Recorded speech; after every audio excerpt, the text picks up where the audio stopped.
We are going to have Benjamin today, and he's going to be talking to us about a tool that not only is very useful to all of us, but that it will become the #1 place where we go to when we have a question. Benjamin Sink, welcome, and the space is yours. Oh, well, all right. Well, let me share my screen here. So, and I think, well, as I always do, start my Zooms, please type your name and project in the chat so we know who attended. And again, the reminder that we are recording, and the nice thing is the setup we have now, if we feel it's warranted, we could put this in Canvas, we can post this on the board that Cesar created at USU 9 and is linked to the migrant education webpage, where you can go back and rewatch these videos anytime. So we are taking big steps to helping everyone by making these a lot more available. So thank you for joining us today. It's really good to be here. A few legalities before we dive in. The information contained within this Zoom PD session are established in statute from the ESEA, Title I, Part C, Section 1301 to 1309, as amended, and in the Code of Federal Regulations, as noted, and taken from the guidance and non-regulatory guidance from October 3rd, 2010, with the Chapter 2 revised in March 2017. Good stuff out of the way. I am Benjamin Zink. I work for the Nebraska Department of Education, Migrant Education Program, and I am the Continuous Improvement Cycle Coordinator. And today we're going to be discussing the Services Handbook, which was developed over the course of about 1.5 years, from start to end, by a dedicated team of project directors from or across the state, myself, and also getting a lot of input from other people, including some service providers. So I'm going to tell you a little bit about, as we go through, how it was developed and some of the features of it. I'm not going to get into a lot of real specific things that, in the content, but more like how you can use it and what and why and how. So let's get going. So again, the where, what, and why we developed this Services Handbook, the parts of the handbook, how to use it, how to access resources, and how you can make it better. So we're going to do a quick poll here. In simple question, right? How familiar you are with the MEP Services Handbook? And there's going to be 4 choices, and Cesar's going to put up in a second here. Very familiar, you use it several times a day. Oh, there it is. Somewhat familiar, I use it occasionally. A little familiar, I looked through it, but haven't used it yet, right? Sometimes that happens, right? Oh, email, check it out. Oh yeah, I'll get to that. Never do. Or not unfamiliar, never used it. What are you talking about, right? Any of those things. It's like, yeah, I heard about it, but nah, haven't had time. So, good.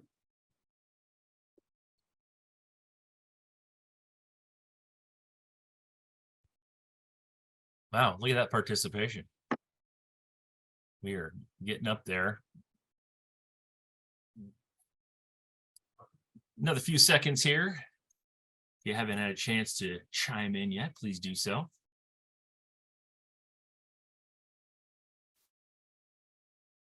I suppose Cesar and I aren't counting in here. Okay, so let's end the poll. We had 17 responded, and 8 are somewhat familiar and use it occasionally. Good.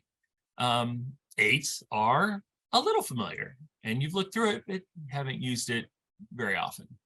And one of you is not at all familiar and have never used it, and that's okay too, right? Because we're all in different places, and learning and usage and things like this is a continuum, and it flows, and there's never a consistent very rare things. I mean, I've got a copy of the non-regulatory guidance right next to me all the time. Do I use it every day? No, but I know where it is in case I do. And this is something that we could say would apply here as well. So where do I find the handbook? Well, if you don't have a copy of it already, you can go to the Nebraska Department of Education Migrant Education Program website, located right there, and I would click on it, but from Zoom, it takes a really long time to activate the browser and then pop up and all that stuff. You go there and you want to go to instructional and support services, and then scroll down on that first screen, and it says best practices, MEP services handbook. You click right on that, a PDF should pop up, and then you can download it from there. I highly recommend that you keep a copy, download it on your computer, or a hot link or something like that to that site, so you have access to it, right? If you want, we did not print copies of it, and that was intentional because it's quite a few pages, and in the new world we live in, the digital world, while some people do prefer having hard copies of things around, we didn't want to presume that, and more and more people have tablets, or they have a phone, or they, have a computer or a laptop or something. More and more people are going to that. If you want to print it out, you certainly can. There's nothing stopping you from doing that. And if we have an incredible public outcry for hard copies, certainly we could do that. But as you know, once you make a hard copy, it's a lot harder to fix mistakes. And I'll get to that in a minute. So what is the handbook? You're probably wondering, especially the one person who hasn't used it at all yet. So really, it's a guide and a tool for you. We wanted to create something that you could use as a reference tool. A single source of information, guidance, right? You want to know, well, how am I supposed to do this? Or what am I supposed to do? Or I need more information about something. And then some tools like, how to do something, or I need, and you'll find in there, those people that are familiar with it, links to almost, if not all, of the tools you use, such as for reporting and such. So it's an instrument that we made just for you guys, right? Now, there is information on there about other aspects of the program that are important and that you need to know about.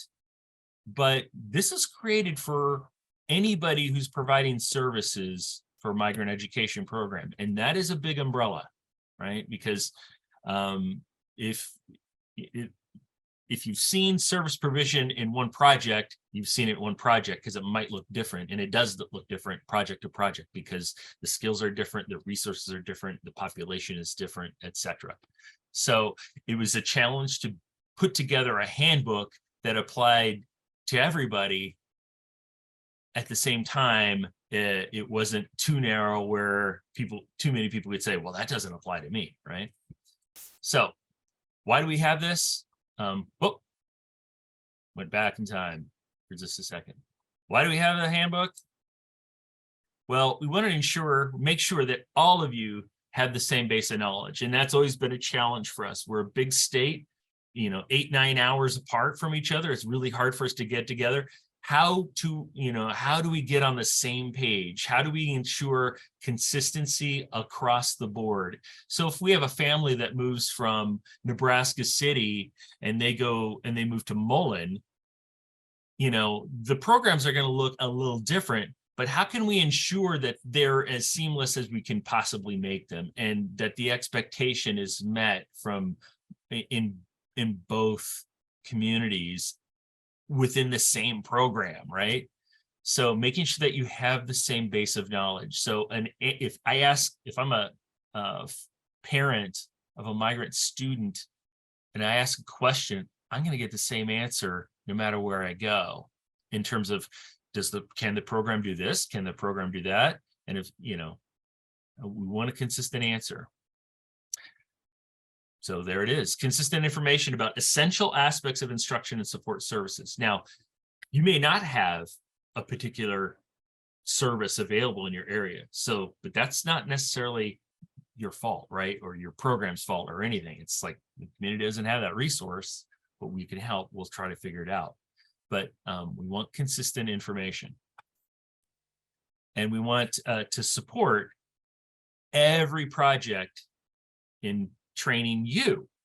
So this was really initially was developed not only for you, but also for your program directors, so that they had a blueprint and an outline, if you will, to provide training for you. Because we know, as much as Cesar's been doing, and I used to do his job before he came along, there's only so much we can do, and there's only so much Zoom people can stand, and it's really hard to get out and do it locally. So we know most of the training takes place at the local level. So we wanted to provide them, the project directors, a tool. And we want to increase your skills. We want to be clear about the expectations, and we want our services to be effective, because the bottom line is kids, right? We want to do the very best we can for our kids. And the more knowledge you have, the better you are at your job, the more likely it is we're going to have positive outcomes with those kids. So that's why we do it. So it's a big handbook. And so, and one of the questions was, well, how are we going to use this handbook? And to me, it really came down to pragmatism. And that is, we don't want to be overly prescriptive on how to use it, because really the essence is we want you to use it in whatever way that helps you. If you're the kind of person that needs to start on page 1 and read it through to the end, by all means, do that. For me, it's a great tool for when I have a question about something, because I still look at it too, because sometimes we get a question and I don't memorize all this stuff. I mean, some of it comes with experience and use, right? We get better at things, and then we don't need to look for reference tools as much. But I like, and that consistency thing. Well, what did we say? Let's go back to what the plan is, right? And that's kind of like the plan. So to look up in the table of contents and look into the content and say, well, let's see what the plan is. Let's see what we said. And does that make sense? And do we need to add to that? Do we need to change it, etc.? So use it however, in whatever way it helps you. There's a lot of things that will not apply to your job, but know that it does apply to somebody, some service provider somewhere, right? So there's a lot of things in there that won't apply to you, but you never know. Maybe your role will change next year, and that section that you never looked at might apply to you next year. So let's go through the parts of the handbook. I'm just going to highlight some of the things, some of the parts, and then we'll dive in on a few in greater detail. So we've got the general information, and these are the chapters, if you will: professional development, instructional services, school readiness, English language arts and math, graduation and services out of school youth. So we've got our measurable program outcomes, right? The big goals of the program. And then assessment and evaluation. That's something that most of us are doing if you work with kids. Special populations, and then support services. And that's something that applies to everybody. Ironically, it's the smallest section. But I wanted to talk to you about some of the text features, because we thought about as developing this, and I'm a really boring guy, right? And so, a lot of what I read, like the NRGs, there's no pictures, there's no maps, there's no charts, there's no graphs. It's a real dry read. If I'm having trouble sleeping, I can pick that thing up, and that would do it. That will put me right to sleep. But we wanted to create interest. We wanted to add facts. We wanted you to see information as you're reading about things, to because it's not enough to say that this is the way you're going to do something, but then to illustrate it in some way. So, like, hey, we got these great pictures, and every single picture in the handbook are real pictures of real people doing real work and real kids experiencing the migrant education program. These are all from Nebraska, all from a program. Some are kind of old. I mean, this girl here, this could be 4 or 5 years old. She may be a teenager by now, but this is a real girl, and that's a real chicken. So, so some of the text features we added in here are to create interest, right? But they also serve beyond, that's kind of cool, or that's a nice picture. We really wanted to highlight the diversity of kids that we have in our program, right? So you can see it as opposed to just seeing the numbers. The maps, although we found one is out of date now, but charts based on our latest evaluation. So you have data, and the same thing with the graphs.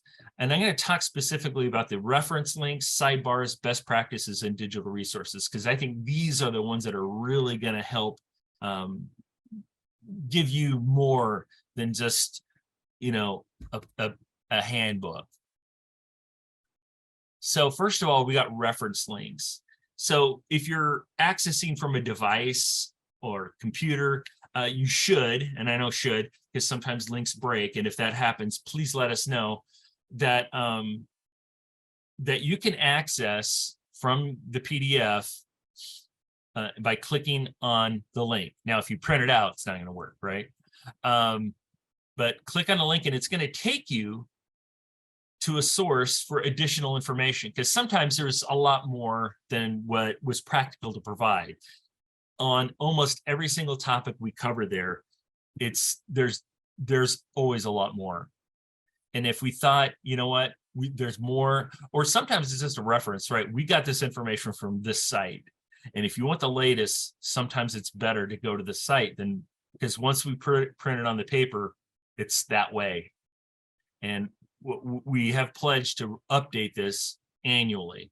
Well, that's once a year, right? So next June and July, we'll be revising this for the next program year. But in case that information changes, it's always good to check the reference link. Hey, maybe something changed. Click on it. For example, I can't remember the page on this, but if you want to learn more about mandatory reporting requirements, we have a link here to the Nebraska Department of Health and Human Services. You click on that link and it takes you to the website on child abuse, and it gives you a lot more information than we've provided in the handbook, and other additional links, etc. So, and this is something that's really important. Everybody should be aware of, right? And again, kind of like what I said before, being aware that this is here is probably enough for you, and maybe a couple things about it.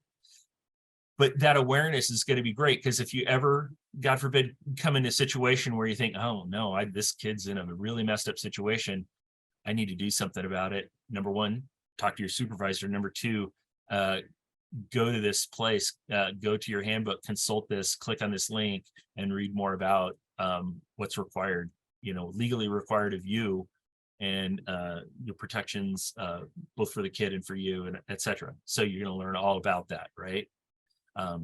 As you find yourself in different situations, good and bad, all of a sudden you get a kid who doesn't speak any English, you're going to need more resources, more knowledge, right? Figure it out. This guide will help you. Reference links. Sidebars. I love sidebars. So these provide additional information and context to a topic. It's going to add some interesting information. It might be relevant, or sometimes it's a little bit, it's a sidebar. It's kind of little bit of a bird walk, but it's related. And sometimes it gives you the backstory. And this is what I love, because the whole migrant education program, you probably gotten this because why do you have a migrant education program? What's the deal there? What's this all about, right? You ever had that question? Sure. And there is a lot. I mean, going back almost well, not to the history of our country, but 100 years or so, like post-Civil War, migrant work really has been a thing, from sharecroppers all the way up to bracero programs in the 1940s and 50s. But how the migrant education program, government program, started really can point its fingers right at this guy, Edward R. Murrow. And if you've never heard of him, very interesting journalist from the 50s and 60s who had a program on TV that was kind of like the precursor to 60 Minutes. It was well watched. I mean, people paid attention to this program, and he did this documentary basically on migrant labor called Harvest of Shame.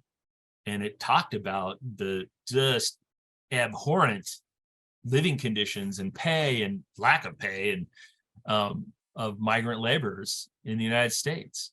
And you look, you can watch it right there. There's a link right to the YouTube video that shows it, and it's a very interesting from a lot of different perspectives. I mean, because it's over 60 years old, and just heartbreaking stories, and you're familiar with those already.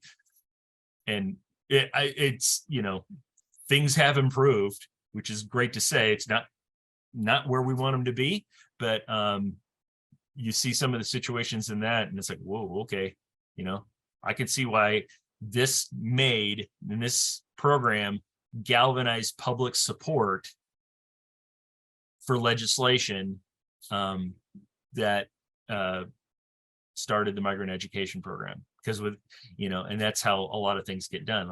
Enough people stand up and say, we got to do something about this because this isn't right, and this program did it. So that's why that's in here. And sidebar. So the other part here is best practices. So within many of the sections, kind of the precursor to the handbook is I was working with projects on developing best practices. We'd found projects that found a way to do things that were really effective. And one of the things that we always hear from you, the service providers, but also other projects, they want to know what other people are doing. Hey, what are you doing?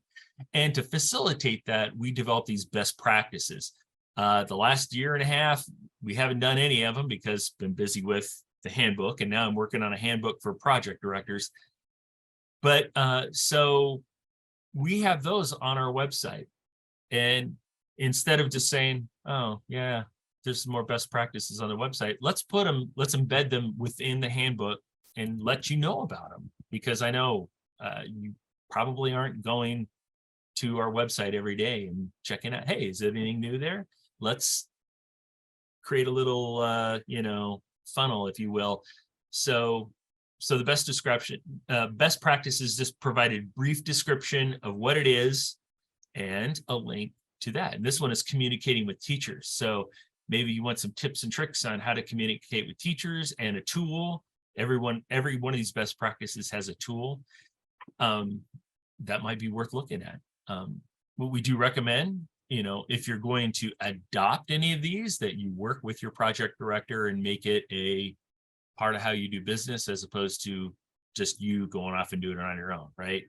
Communication is essential. You want support on things, make sure that your boss knows, and make sure you get the thumbs up, green light, okay, and then you got their support and their assistance. So best practices. And then we have digital resources. So just like it says, now this is a little bit different than a resource, because the resource may just give you background information, or it may, link you to a specific tool. These are things that you would probably use within that context. So if you travel for your work, and many of you do, it's good to know 211, 511, and the weather, right? So road conditions, weather conditions. Hey, it's Nebraska, right? 2 days ago, we had winter storm warning conditions in Lincoln, and it's going to be 60 degrees this afternoon. So yeah, crazy. So, and Nebraska, you think you're out, it's going to be a great day, and by the end of the day, you've got a foot of snow. So good to know the weather if you're out traveling. And you get the information right there. Okay, so I'm going to go back to the parts of the handbook here. And instead of doing the PowerPoint, I figured, hey, let's just pull up the handbook. And you should see the handbook now. See? Okay. Handsome cover. I have to give credit to Sydney Wolf, and she's the one of the communications staff at Nebraska Department of Education. She helped develop this. Any mistakes that were made are you could attribute to me, because ultimately I ended up doing the final proofread, and I found a couple things that I missed as I went through here the few times, and as a couple have been pointed out to me as well. So apologies, and know that they've been noted and will be changed in the next version, and we'll have a whole slew of brand new errors to report on next year. So the first page there, people go, hey, it's blank. Yeah, I know, because that's the back of the cover. You can write notes on there. So here we have the table of contents. On the left is the topic area covered, and then the page number on the right. So we wanted to make a table of contents so that you could, quickly find something you're looking for. Oh, and before I get too far in this, if you ever have a question today, just go ahead and type it in the chat. Cesar will let me know if I don't notice. And we have a question. Oh, we have a question. All right. Good timing. So from GI, is there a way to customize the best practice outline on your site? Yes. And I should have mentioned that more specifically, because ironically, I think the communication for teachers came from Grand Island. So yes. We don't like this version. It's like, okay, talk to Dr. Levis on that. But I guess she's no longer, well, she's like up there now. She's been promoted. So talk to Daniel about that. Those best practices. And with a lot of our things, we don't expect everybody to take, and even out of here, take exactly what is written and implement it exactly in your project. Because we know, how things look in Omaha are going to look different than Hastings, and they're going to look different than Grand Island, and going to look different in, Scotts Bluff, and wherever community you're at, things look a little different. Your staffing is a little different. And so we know the challenges you have, the opportunities you have, and the staff you have.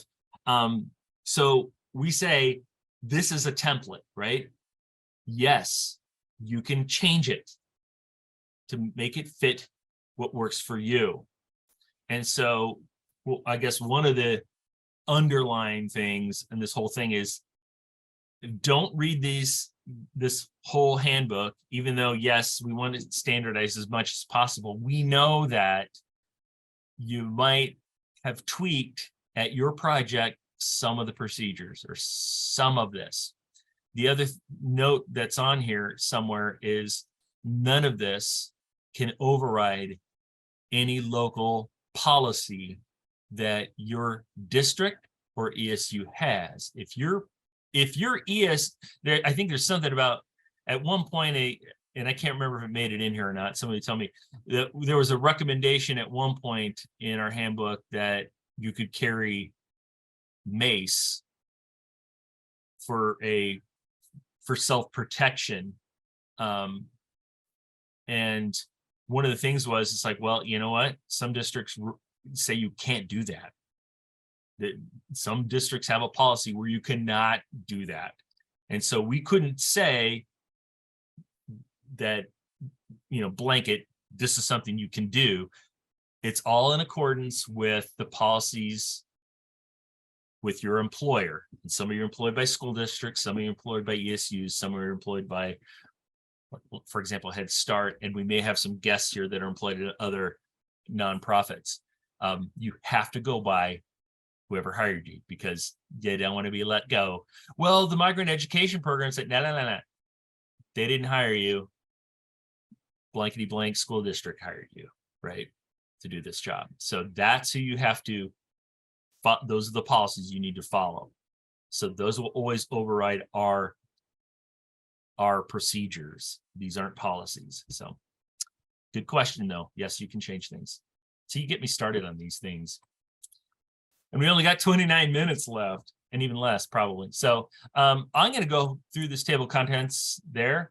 General information, just background about the handbook, and the one sentence that I think is one of the most important sentences in this is, no handbook will ever take the place of hands-on experience, but it is our sincere hope that this information will help prepare service providers to be better prepared and more successful in their work. So it's a reference tool. It's never going to replace, we don't expect people to read this thing and then be ready to go if you're brand new, right?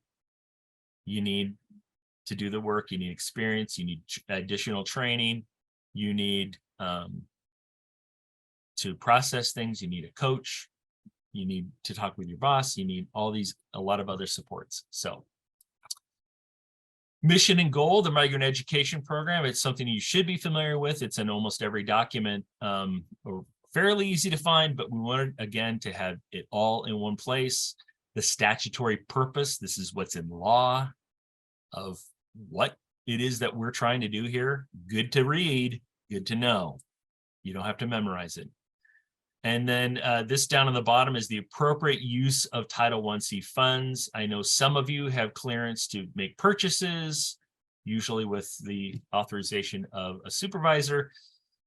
But this is what they have to go through. And it's good for you to be aware of on what, I guess, there's always strings attached to money. Here are the strings, right? We're supposed to be the last dollar used. And so we have to ensure that all the other possible dollars and resources in the community are accessed before we start spending our money, which makes it hard to spend our money sometimes. So we find creative ways, but make sure that you are aware of this. So when your boss says, I don't think we can do that, and you're like, well, I don't see why we can't. It's like, well, because there are rules, and they're making sure, because what happens if they spend the money and then it comes back and somebody in financial services says, yeah, we're not approving that. Well, then your project is on the hook. You guys got to pay for that.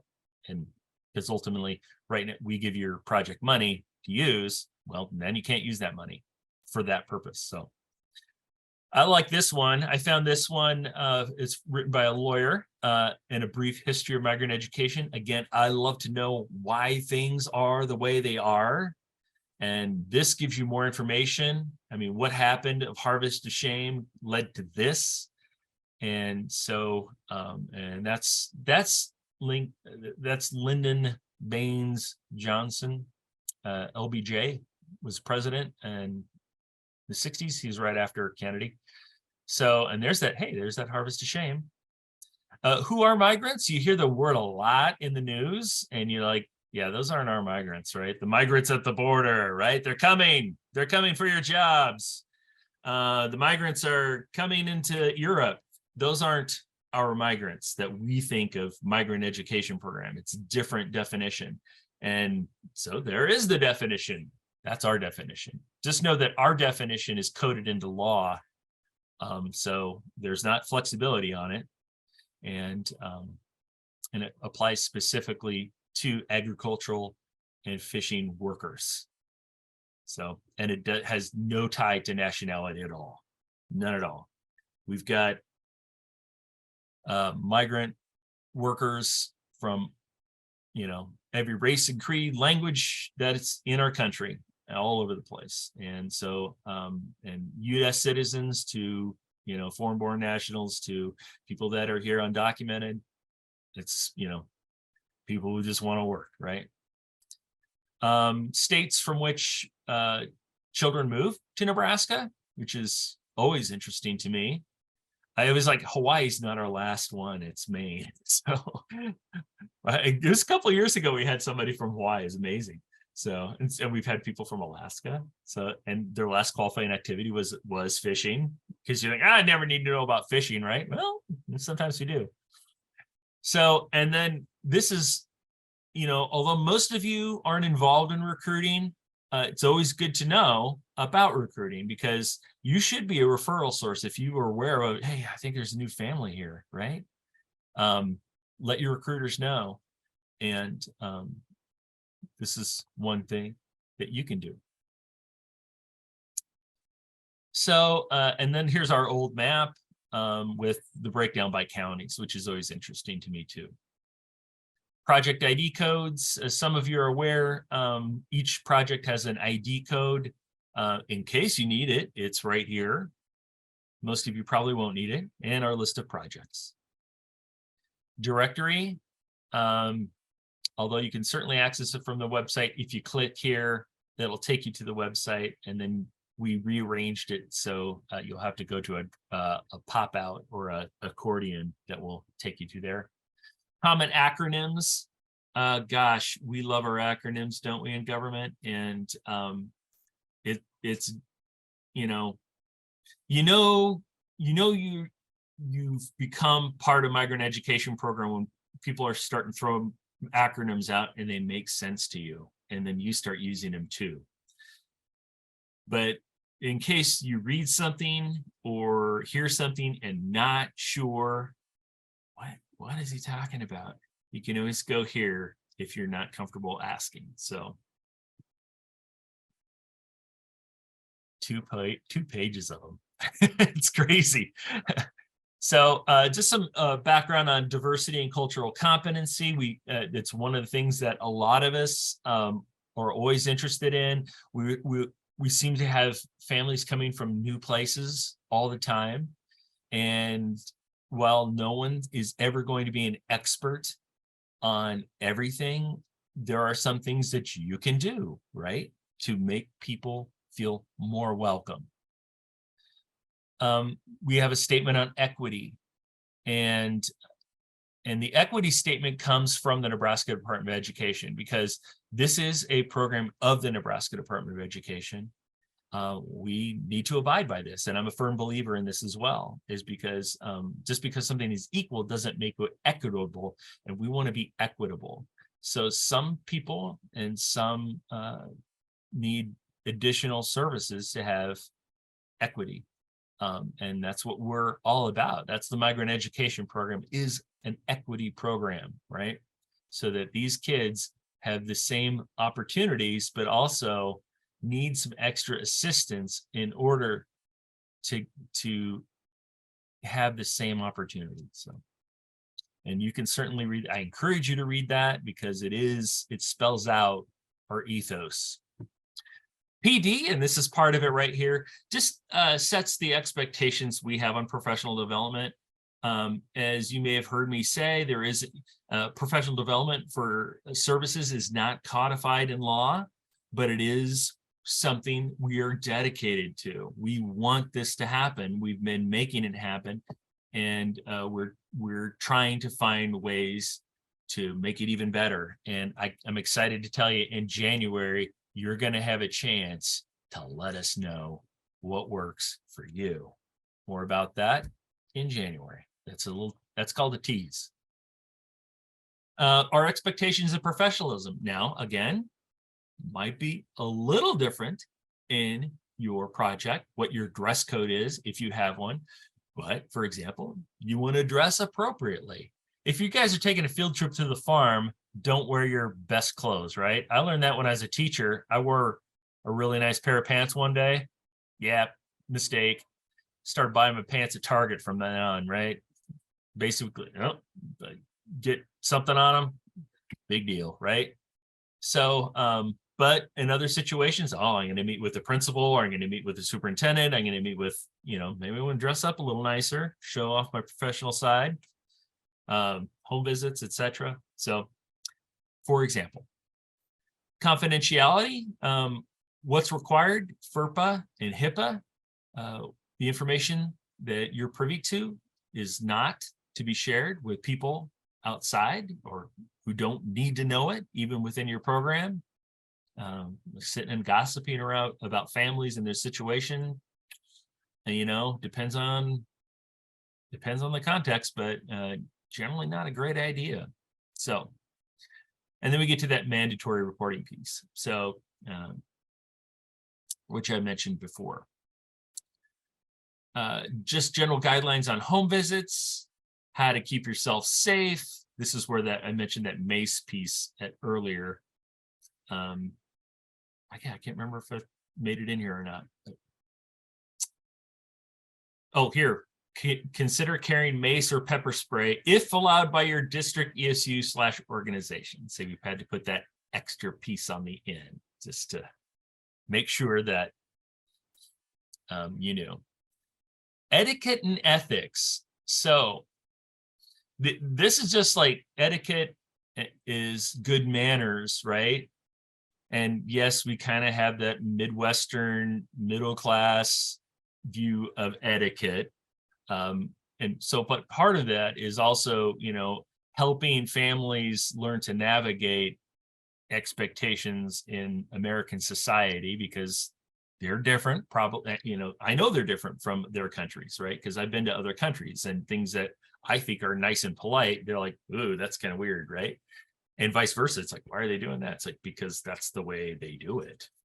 Oh, okay. I will, when I'm here, I'm going to do it that way too, because I don't want to stand out, right? And then ethics, which is conducting yourself in a way that is consistent with the morals, right?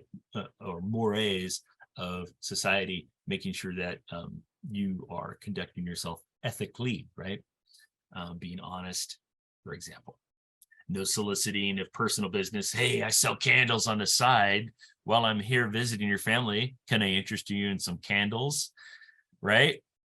No, not time to advertise, or even leaving a card. Hey, I've got a candle business. Would you like to buy some candles from me? Great Christmas presents. Leave it at home, right? Leave your candles, leave your cards at home. If that would ever happen. Home visits. This is on onboarding home visit, the very first home visit you have with as a service provider with the family, what to do. And then periodic home visits are ongoing. It could be, some do them monthly, some do them once a year. So it just depends what to do to plan your visit, and then how to conduct a school or community agency visit. This is a new one we added, working with interpreters, because many of you, if you're not bilingual, or even if you are bilingual, you may be working with a family that doesn't speak a language that you speak. And you will need to work with interpreters from time to time, maybe a lot of times. How do you do that? Because there is a best way, you know, there, like a lot of things, there's more than one right way, but there certainly are wrong ways too, right? So these are some right ways of working with interpreters. So you don't want to talk for 20 minutes like I do, and then say, okay, now tell them, right? Talking short, you know, points, at one point at a time, ask one question at a time, let them interpret, get the answer, record it, whatever, you know. So short, simple sentences, pausing, right? It was a challenge for me to learn to do this when I was, you know, 25 years ago, when I started working in immigrant and refugee populations, because I'm just like, oh, let's go, right? No, you got to slow down the pace. You got to, you know, and something that would normally take you 15 minutes, plan a half an hour, 45 minutes, because it's going to take a lot longer, right? And then I love this. We counted up how many languages that at least showed up on COEs and stuff. It was over 23. And here's the top 5. So again, a little factoid. Supplement versus supplant. This kind of goes back into the funding question. You may hear this occasionally. This is something your boss, your project director, has to deal with all the time as they're determining what we can do and what we can't do. And this comes up a lot with interpreting, which is why we put it here, because a lot of times those of you who are bilingual are asked to do things that you probably shouldn't. Again, go back to the ethics thing. So, for example, if you're being paid by Migrant Education Program, oh, great, we have a conference coming up. Could you provide the interpretation for that conference? And the answer is no, you can't, because that's supplanting. The district should be providing that service. They should be, and if they don't have somebody in-house, they should be finding people and contracting with them. Could they contract with you outside of your work time to do that? Yes, they could. So, but again, like everything, communication, talk to your boss. Okay, hey, this district asked me if they could contract me to do interpreting. Just to be clear, I want to make sure that you knew and that it's okay with you, and that that's not going to be my work time. But these 2 hours I'm going to be at the school for conferences, I'm going to be paid by the school district. Okay, cool, good. Okay, so communication, making sure everybody's aware what's going on, and it's all above the board. You don't want people having to ask questions. Hey, I heard you were at the school doing interpreting. Was that for us or was that for them? What's going on, right? Because then, it doesn't feel right that way. So then we have challenges and barriers. Again, anytime you experience challenges and barriers, no matter what they are, consult with people, consult with your supervisor, consult with your project director, consult with each other. Bring them to CESAR. Hey, gosh, we've experiencing this. Because sometimes it's maybe new to you, but there's probably somebody who's navigated that challenge or barrier before, and they can help you. And here's that best practice, communicating with teachers and the digital resources. Now we've got 13 minutes. So I'm going to and we maybe about a third of the way through this thing, we get instructional services. So, and this is where we get into actually working with kids and providing either instructional support or academic support, which is a little different than instruction. Instruction is when you're teaching them how to do something, right? Very, could be procedural, conceptual, etc. And this is our data from 2021. How come it's not 21, 22? Well, because 21, 22 data is not in the books yet. Danielle's working on it today. She's working on it this week. It's due in 2 weeks, I think. It's due on December 20th, I think. CSPR for 21, 22. So this is 2021, the latest data we have certified. So, and you can see the number of eligible students in a category, all migratory students, priority first service students, and those that received any instruction, who's just received reading instruction, and those who received math instruction. And some kids received both. So that's why these numbers don't add up, right? Because sometimes there's a duplicate. Teenagers, they're just the best, aren't they? That's one of my favorite pictures there, because they're just mugging for the camera. So how do you differentiate between activities versus instructional services? And this is one of the stickiest wickets we have, right? So, because it's like, okay, well, is that instructional or not? When you're coding things for your data specialist, they don't know what you're doing. They're in their office, whatever. They're doing their thing. They just look at what you report. So it's really you that has to figure out, how am I going to code this? Now, you can certainly consult with other people to figure out the best answer, ask up the chain if it happens, and sometimes we get those, and it's like, oh, that is a tricky one, right? How are we going to code that? But this handbook has a resource for you too.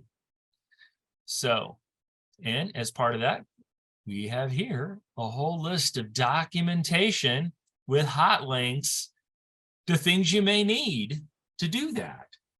So, because I know that website, and we're working on it, CESAR is taking a lead and kind of cleaning that up and trying to make it a little bit more user-friendly for you, but it's still, you got to click on things and scroll through. No, not this one, not, but keep in mind, you can go to this chart and you might be able to find what you need. It's kind of nice where it's on one page and there's an explanation of what it is and when you might need it. So, and again, not a perfect animal, because some projects use their own version of the service log, and some use whatever we have kind of a template for you. So, and then here are the service codes, handy dandy, right here for you. Oh, where's the service codes? Oh, it's in the handbook. Just look in the handbook, right? With an explanation of those. And I know there are going to be a couple changes. There are usually 1 or 2 changes every year, and we'll let you know about those when they happen.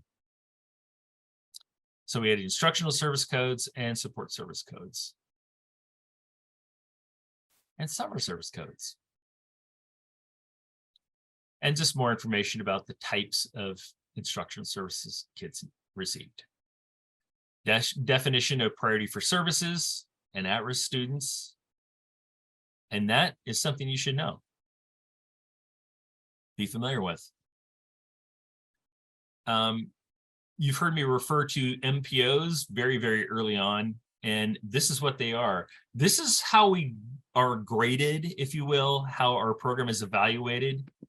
We have different strategies that are decided upon every spring by all projects. All the project directors come together or invited to, and we decide, this is what we're going to do.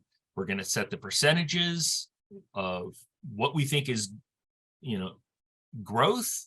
We want to get a little better every year, right? And then we're going to measure those. And the tools that and the data we collect are used to measure those measurable program outcomes. And we think if we hit all these, we're going in the right direction. So I think last year, we were only short 1 or 2 of MPOs, and that's about consistent. Usually we short 1 or 2, but our goal is to get them all and to surpass them as high as we can. We have them in 4 goal areas: school readiness, English language arts and math, high school graduation, and then new one for this year, we separated it out from services to OSY because we know students who are enrolled in high school and students who have dropped out of high school, they're different animals, right? So, and again, we have a best practice and a digital resource here.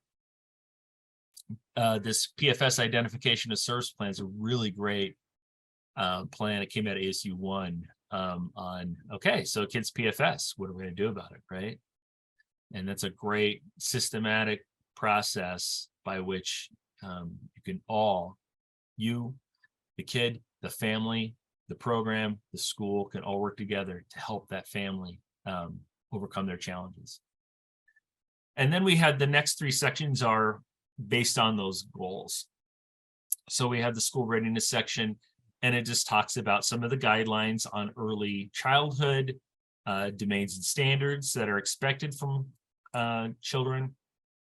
And then it has a lot of suggested activities, materials for a learning kit, and a lot of digital resources for you. ELA math, this is where we get into content standards because we're talking about schools now, right? And that's an area that deserves its own special PD session because it's complex and there's a lot of information there that I can't justify in a few seconds. So I'm not even going to try, but know that it's here. Tips and techniques, and then some guidelines about how to work with readers and writing and math. And then graduation, and we still had it, and services to OSY. This was written before we'd split it out. Has graduation requirements for the state of Nebraska, not by project, because we know each district has their own requirements. You see all these determined locally, right?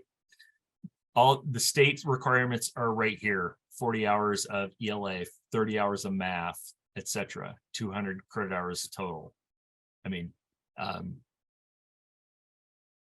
you're gonna have to check with your local project on what the specific requirements are because we don't have them statewide.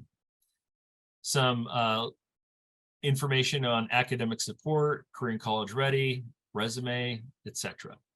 And then graduation rates, which I don't know if you've noticed.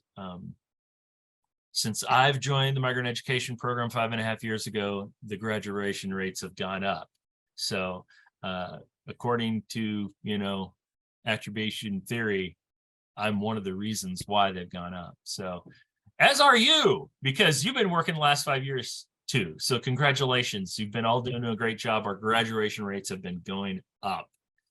So, and it's a credit to everybody in the program. And I think, and certainly the greatest impact have been our kids. I think they are really doing amazing work, and we're going to continue supporting them. So, and here's some secondary instructional support best practice. See, and there, proof in the pudding. Guy got his diploma. And here's all this good stuff on services to OSY. We're running short on time. Dropout rates going down. Assessment and evaluation. So one of the things, preschool, we've got a tool, the NEPAT, for pre and post test. OSY, we've got a tool, and ISOC materials all come with pre and post test. Secondary, we use the ACT as a post test statewide. For grade school kids, 3 through 8, we were hoping to use the NSCAS. Some hiccups on that, because a lot of districts, the state thought NSCAS map growth was going to be a pre-test, and then they would use the fall as the post-test / summative. But most districts said, oh, we don't have to do the one in the fall. Okay, we're not going to. So we don't have that pre-test. So we're going to go fall back on our last plan, which is use a tool that the school's already using. So maybe that is MAP if they're doing MAP, but you know, could be a unit test, could be a chapter test, something at all. So we'll give you guidance on that if needed. And you can see statewide, not great assessment wise for all populations. Our population particularly does not do well on standardized testing. And we're going to work on that. So this whole section's on evaluation, and then the section on special populations. What is a special population? Just one that has a definition to them. So English learners, and we have a lot of information about English learners. And I know you had Ann Hubble on here last month, and she is amazing. She knows so much about that and has been training for years. I attended her trainings before. Special education is a special population, and we have an undercount of special ed kids because our kids move around, and you need to be at a school for a while before they will assess you for special education. So we think we are undercounted there. And then accommodations you can make for kids. And then we also have high ability learners, those kids that are really bright, right? And we need to make accommodations for those kids too. You feel, hey, maybe they don't need our support because they're doing well academically, but we do need to push them too. So the last thing we have is support services. And this is one of the tricky things because, as you know, the programs and services that are available out in the community are so different across our state. You know, larger communities generally have a lot more going for them, right? There's a lot more organizations, there's the districts have more capacity. And so a lot of times, some of our biggest projects, you know, most of what they're doing is this referral services, making sure that people are accessing the things that are already out there. If you're in a small community, you know, there's just not as many resources around, or if there are, they're a drive away. And so it's hard to be prescriptive about how, you know, or what support services each project does, because it's really community, it depends on your community resources. But you can see here the data on what was done in 2021, providing them. We do ask anytime you're, you know, thinking a family needs support services, you should be keeping a list or a catalog or some type of collection of information about what is available in all these different areas. Look at it, banking, clothing banks, daycare, dental, food, you know, and this isn't an exhaustive list, you know, because it's like every week you're probably hearing about somebody needs something that's not on this list. And then you're out there trying to find somebody who can help. And so make a note of those things, make a note of when, where, how, And so that the next time, and make it available to each other, share that with the other people in your project, so that the next time you don't have to look so hard or as far or as long. And then documentation and service codes. So that is the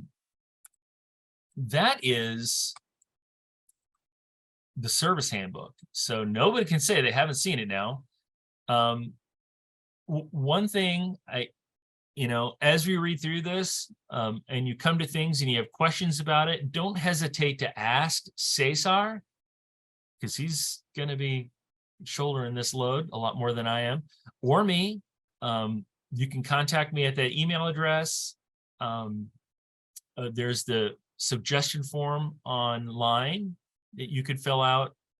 But we want to know what works for you. Hey, you can certainly tell us good news. Not afraid of hearing good news. But if it's just like, wow, I'm really confused by this, because we had a statement that, boy, I could see how somebody can interpret that differently. I'm going to change that statement in the next version. I'm not going to show you where it's at. But, it's like, I know it's a typo there. So yeah, I know that one, right? But let me know, because maybe you found one I didn't find. Or, God, why isn't there anything about refugees in here? We caught that before it was it, but by the time we think, yeah, we should have something on refugees in here, we didn't have enough time to do it right. I didn't want to just throw it in there. And so if there's something that you think needs to be in here, let us know. And then we have it, and as soon as possible, because it gives us more time to fix it for the next version. And here's the second question, right? Now that you know more about the Services Handbook, how often do you think you will use it? I use it every day. Occasionally, right? When you need it. Nah, not going to use it very often. Or, sorry, Benjamin. Your year and a half of work is for naught. You're never going to use it. This is all I needed.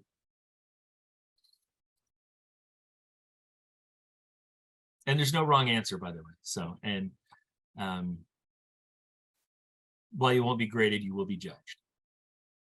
Kidding.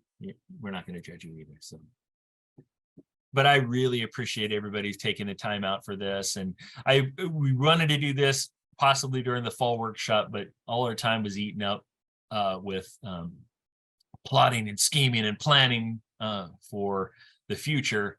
And so we thought, we could do this at the local level, but we wanted to at least give you an overview of this and some of the philosophy behind it and how to use it. But know that if you have questions, if you haven't been typing in the chat, you can certainly now. I'm happy to stay on as long as needed. And if you need to reach us, you got Sue for another few weeks, and me, and then Cesar is your go-to guy if you ever need anything. Cesar, no questions? No questions. I must just do an amazing job of presenting that I've already anticipated all the questions and answered them in my presentation. Well, you did do a good job. I appreciate that. That is very generous of you. But perfect. Good to see everybody. I hope you had a wonderful Thanksgiving and hope you have a happy Christmas or Hanukkah or Eid and certainly a happy New Year.